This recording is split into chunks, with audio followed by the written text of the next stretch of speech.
So, I made a video recently about obscure all-star teams. Basically made up teams based off of some random trait, right? It's an idea that's been done, but I put my own spin to it, and for the first episode I did, all light-skinned players. So I thought to myself, how much more can I do with light-skinned people? So I got to thinking in my little mind factory, and I came up with the Light Skin Hall of Fame. It sounds ridiculous, and it is, but there's a lot of great light-skinned people that deserve their flowers. So why don't we just have a completely made-up, probably unnecessary, yet hilariously ridiculous Light Skin Hall of Fame?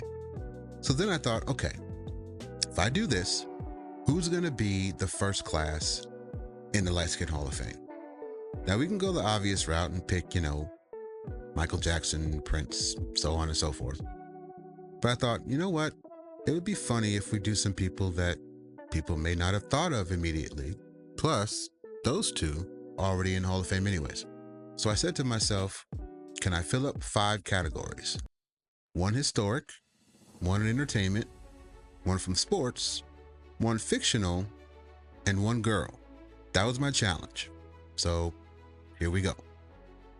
The first inductee into the Light Skin Hall of Fame, class of 2025, in the category of history, Malcolm X. Brother Malcolm don't get enough talk about as it is. So I imagine most people forgot he was even light-skinned in the first damn place. I mean, for God's sakes, the man's nickname was Detroit Red. Now, that was because he had red hair, but it fits. His story is one of the most amazing journeys of personal and psychological transformation American history has ever known. He was a driving force in the pursuit of black excellence, something that is missed in this current state we live in. A mix of passionate righteousness and tactical philosophy. He's the kind of person that if you don't gain something by being in his presence, you're doing it wrong. Oh, and he deserves his own holiday as well. Now our next inductee in the category of entertainment. When you speak about underappreciated black entertainers in Hollywood, this guy fits the bill perfectly. And he just so happens to be light-skinned. Sherman Helmsley, a pioneer of the cul-de-sac hairstyle and an eccentric comedic savant. In the early days of black representation in television in the 70s, Sherman Helmsley was a prime fixture in that.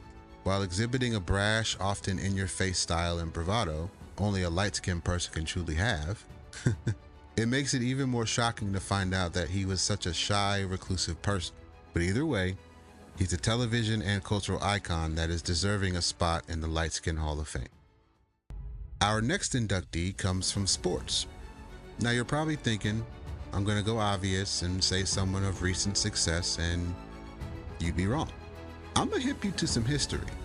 This year's inductee into the Light Skin Hall of Fame is someone I guarantee you've never heard of. Because I didn't. Willie O'Ree. Who's Willie O'Ree? Well, he's the first black hockey player in the NHL. Now, for a hot second, I was actually really into hockey in the 90s. But even then, I didn't know who the first black hockey player was, let alone them being light-skinned. That was just the frosting on the cake, if you will. I honestly just stumbled upon this. I was going to go with someone else, and I thought, well, let's do someone a bit more obscure. Let's try hockey. Hockey is a predominantly white sport. There's not a lot of black people in hockey, whether from this country or others. Maybe not as significant as Jackie Robinson or as impactful as Bill Russell or Wilt Chamberlain, Willie O'Ree changed the game.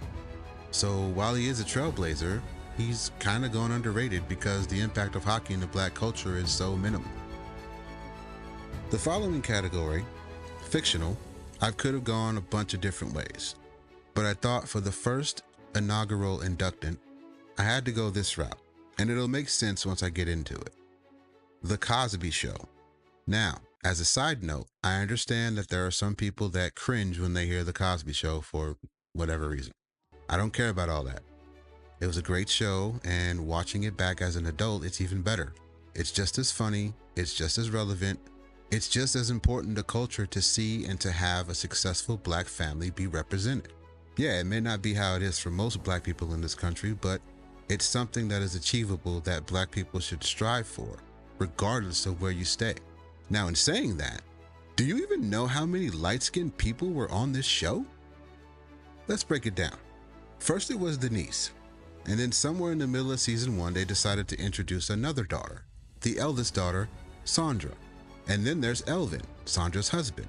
Their kids, Winnie and Nelson, who I only recently realized were named after Nelson and Winnie Mandela. There's Cliff's father, Russell. There's Elvin's father. Denise marries a military guy who has a daughter, Olivia. Theo's girlfriend, Justine.